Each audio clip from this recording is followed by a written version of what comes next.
Welcome everybody, Alberto here. I am going to cover with you Cherry Audio's Voltage Modular, one of the most comprehensive environments for modular synthesis in the box. Now, before venturing into this masterclass, I thought about a way of covering this piece of software without having the usual cliches.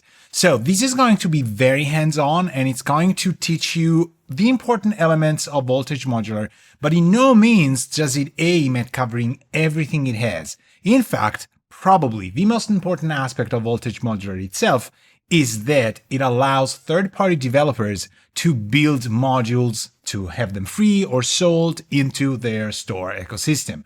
This is, to me, the true spirit of Eurorack because it blends something that the company did with the support and ideas and genius of a lot of developers out there. So we're going to take it nice and steady as usual. We're going to cover a lot of ground, but we're going to do it at a pace that will give you the instruments to actually have things that sound good somehow, according to, yes, my taste and experience, but I know you'll like it. Let's go.